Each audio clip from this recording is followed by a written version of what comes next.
kami pun adik-adik sekalian pada awal perkuliahan ini untuk mata kuliah konservasi tanah dan air diampu oleh saya sendiri, Irwan Sukri Banua, Avandi, Hendru Bohori, Gini Skaring Tias, dan Septi Nurul Aini. Seperti biasa, untuk awal perkuliahan saya perlu menyampaikan kontrak perkuliahan bahwa mata kuliah konservasi tanah dan air ini merupakan mata kuliah wajib bagi mahasiswa untuk program studi ilmu tanah dan agroteknologi Fakultas Pertanian Universitas Lampung yang diberikan bagi mahasiswa di semester 5. Mata kuliah ini berbobot 3 SKS dengan 2 SKS teori dan 1 SKS praktikum. Manfaat mata kuliah konservasi tanah ini adalah sebagai pengetahuan dasar bagi mahasiswa untuk mengenal proses erosi, faktor-faktor yang mempengaruhi erosi, metode untuk memprediksi erosi, dan metode konservasi tanah dan air, termasuk juga mengukur erosi. Selanjutnya, terkait dengan hal tersebut, klasifikasi kemampuan lahan itu juga merupakan bagian yang penting sebagai dasar penggunaan lahan sesuai dengan kemampuannya sehingga tanah dapat digunakan secara lestari untuk perbaikan pendapatan dan kesejahteraan manusia. Dan yang kedua, sebagai mata kuliah penghantar untuk memahami materi perkuliahan lain yang berhubungan dengan pengelolaan lahan. Tujuan instruksional umum yang pertama, memberikan konsep dan pengertian tentang proses erosi yang dipengaruhi oleh media air khususnya dan faktor-faktor yang mempengaruhinya. Kemudian yang kedua, memberikan pemahaman tentang metode untuk mengevaluasi erosi, dalam hal ini pengukuran erosi dan memprediksi erosi. Selanjutnya, metode konservasi tanah dan air yang terkait dengan pengelolaan tanah bagi pertanian untuk pertumbuhan tanaman. Yang ketiga, memberikan konsep dan pengertian tentang perencanaan penggunaan tanah sesuai dengan peruntukannya dan cara-cara pengelolaannya untuk penggunaan tanah yang lestari. Adapun referensi atau bahan bacaan ini nanti mungkin akan lebih dari yang saya sampaikan, mulai dari bukunya Pak Profesor Sitana Arsad, kemudian saya sendiri ada buku yang saya tulis tentang erosi, Hudson, Kirby, kemudian Sinukaban, dengan berbagai tulisannya, Pak Suwarjo, Pak Kalsim, dan yang lainnya, yang mudah-mudahan nanti dalam sesi-sesi perkuliahan juga akan ditambahkan. Adapun perkuliahan ini terbagi dalam 16 kali pertemuan, termasuk evaluasi dengan jadwal sebagai berikut. Yang pertama adalah masalah erosi dan akibatnya, kemudian pengertian dasar dan hidrologi, faktor-faktor yang mempengaruhi erosi, metode konservasi tanah dan air, kemudian tanaman penutup tanah, pergiliran tanaman dan agroforestry, klasifikasi kemampuan lahan, prediksi dan evaluasi kerusakan tanah oleh erosi, serta hasil penelitian terkait dengan penelitian tentang erosi dan konservasi tanah dan air. Dalam kaitan dengan penilaian dan evaluasi pelaksanaan perkuliahan ini, untuk tugas porsinya kurang lebih 15%, praktikum 25%, kemudian dosen pertama, kedua, dan ketiga itu masing-masing 20%. Dan ini mungkin perlu didiskusikan atau bisa dimodifikasi sesuai dengan kebutuhan pada saatnya nanti. Mengenai tata tertib perkuliahan, tentu persyaratan mengikuti perkuliahan dan praktikum, adik-adik perlu datang tepat waktu. Terlambat 15 menit perkuliahan atau 5 menit praktikum, mahasiswa tidak diperkenankan kembali lagi masuk ke dalam ruang perkuliahan. Kemudian berpakaian rapi dan sopan, bersepatu dan mengenakan kemeja atau kaos yang berkerak. Kehadiran 80% pada perkuliahan dan 100% untuk praktikum. Tidak ada ujian susulan kecuali sakit yang dibuktikan dengan keterangan dokter. Adik-adik sekalian, perlu saya memperkenalkan tentang perkuliahan ini. Yang pertama tentunya mengenai definisi. Konservasi tanah adalah penempatan setiap bidang tanah dengan cara penggunaan yang sesuai dengan kemampuan tanah tersebut dan memperlakukan sesuai dengan syarat-syarat yang diperlukan agar tidak terjadi kerusakan.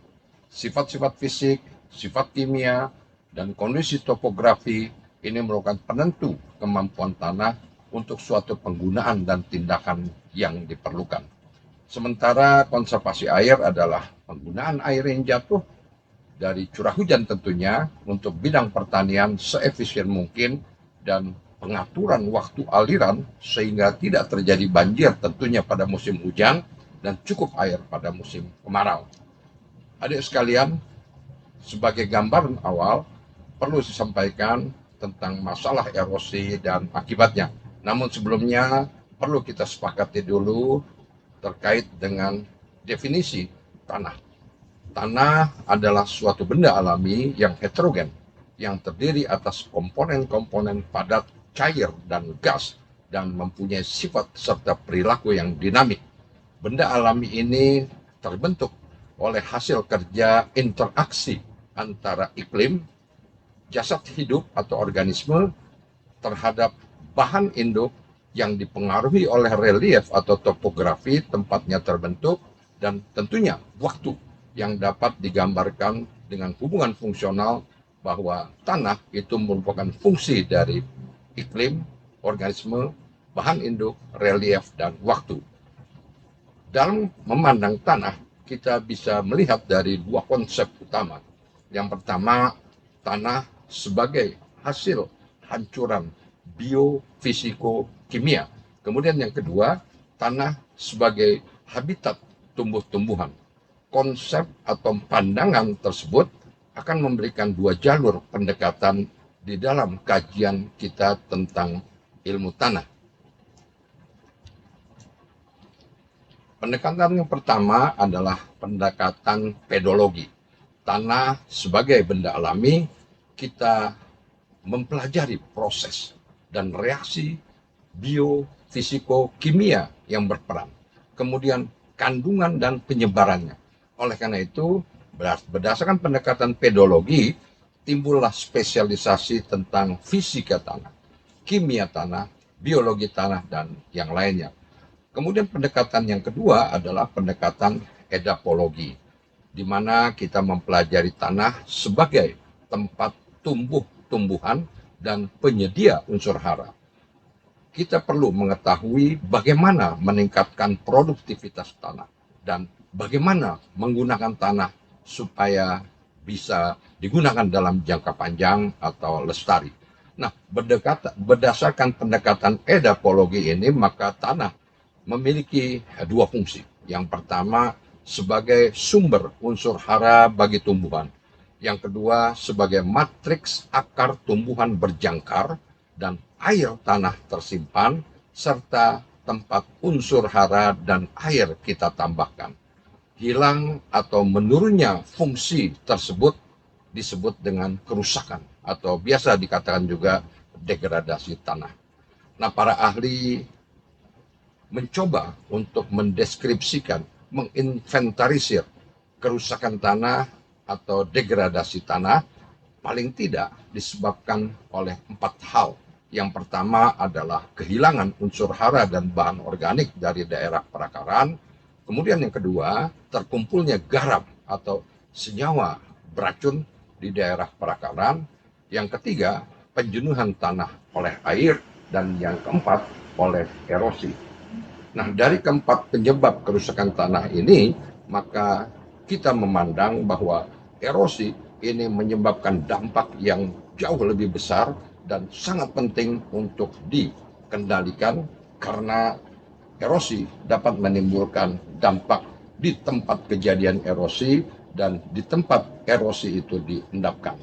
Salah satu dari keempat itu yang perlu kita bahas nantinya adalah erosi. Namun demikian secara keseluruhan dari keempat penyebab kerusakan atau degradasi tanah, yang pertama tadi adalah kehilangan unsur hara dan bahan organik dari daerah perakaran. Akibat dari kehilangan unsur hara dan bahan organik dari daerah perakaran akan menyebabkan produktivitas tanah menurun. Tanah tidak mampu menyediakan unsur hara yang cukup dan berimbang. Oleh karena itu, produktivitas tanahnya menurun dan pada akhirnya produksi tanaman yang kita usahakan juga akan menjadi menurun. Hal ini disebabkan yang pertama paling tidak oleh perombakan bahan organik dan pelapukan mineral serta pencucian huru hara yang cepat di daerah kita, di daerah tropika basah. Kemudian penyebab yang kedua, hilang akibat panen. Dan yang ketiga, akibat pembakaran. Dan upaya yang bisa kita lakukan tentunya adalah pemberian pupuk, pemberian bahan organik, melakukan pergiliran tanaman dengan tanaman kacang-kacangan atau legum, dan menghindari pembakaran sisa-sisa tanaman yang kita hasilkan dari proses panen yang kita lakukan. Kemudian yang kedua, terkumpulnya garam atau senyawa beracun di daerah perakaran.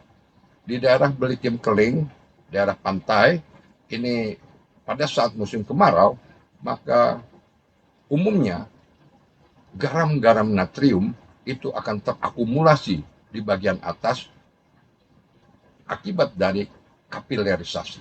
Pada saat terjadi penguapan, baik melalui evaporasi maupun transpirasi atau evapotranspirasi di musim kemarau, maka garam-garam Na itu akan terakumulasi di atas permukaan tanah. Dan hal ini tentunya akan bisa hilang kembali atau berkurang dan kembali ke bagian bawah tanah jika dimulai musim hujan. Selanjutnya, pada daerah rawa pasang surut, kita sering menemui liat asam atau yang biasa kita sebut dengan cat clay atau FeS2. Nah, FeS2, liat asam atau cat clay ini pada daerah rawa pasang surut, jika dilakukan pengolahan tanah secara intensif, maka akan terjadi pembalikan tanah yang pada akhirnya liat asam ini akan teroksidasi dan bisa menimbulkan pH tanah menjadi sangat rendah. Yang berikutnya adalah adanya akumulasi Fe, Al maupun Mn di daerah perakaran akibat dari banyaknya penggunaan pestisida, dalam hal ini adalah herbisida, secara khusus di daerah atau di negara-negara maju seperti di Amerika Serikat pada pertanaman kapas, tanaman kubis dan wortel, itu penggunaan herbisida ini sangat luar biasa sehingga terjadi akumulasi logam-logam berat seperti Al, Fe dan Mn di daerah perakaran, dan ini akan menimbulkan persoalan menjadi racun di daerah perakaran bagi pertanaman yang diusahakan. Kemudian yang ketiga itu adalah waterlogging, penjenuhan tanah oleh air. Nah, penjenuhan tanah oleh air ini umumnya dilakukan secara sengaja sebagai contoh dalam pembuatan embung atau bendungan yang semula lahan tersebut tidak tergenang, namun karena aliran air atau sungai itu dibendung sehingga terjadilah penggenangan tanah oleh air tersebut. Akibatnya maka tanah tersebut akan tergenang. Betul, umumnya akan menimbulkan kerusakan pada lahan tersebut, tetapi bisa dialihfungsikan yang semula untuk bidang pertanian bisa digunakan untuk bidang perikanan. Dan manfaat dari penggenangan ini tentunya biasanya digunakan untuk pengairan. Sebagai contoh, di Bendungan Batu Tegi itu sungai sekampung hulu dibendung untuk kita memperoleh air yang cukup untuk memberikan air sebagai air irigasi pada lahan-lahan sawah di bagian bawahnya. Genangan bisa mencapai 2.500 hektar, tetapi pengairan yang bisa dilakukan sebagai contoh di Bendungan Batu Tegi bisa mencapai 60.000 hektar. Nah, itulah yang kita katakan sebagai waterlogging, dan biasanya itu digunakan secara sengaja atau dilakukan secara sengaja. Yang keempat, ini adalah kerusakan tanah atau degradasi tanah yang disebabkan oleh erosi. Sebelumnya saya perlu sampaikan dulu bahwa erosi itu adalah hilangnya tanah atau bagian-bagian tanah dari satu tempat yang diangkut oleh air atau angin ke tempat lain. Namun untuk daerah kita, daerah tropika basah, yang kita maksudkan erosi, ini selanjutnya adalah yang disebabkan atau yang diangkut oleh air. Erosi akan menyebabkan yang pertama, hilangnya lapisan atas tanah yang subur dan baik untuk pertumbuhan tanaman. Kemudian yang kedua, berkurangnya kemampuan tanah untuk menyerap dan menahan air. Dan yang ketiga, tanah yang terangkut akan diendapkan di tempat lain, sebagai contoh ke sungai, ke waduk, ke danau, atau ke tempat-tempat lebih rendah yang lainnya. Saya pikir ini sebagai pengantar kontrak kuliah untuk mata kuliah konservasi tanah dan air. Mudah-mudahan pada pertemuan berikutnya kita bisa membahas ini lebih rinci dan adik-adik bisa menelusur melalui berbagai media terkait dengan mata kuliah konservasi tanah dan air.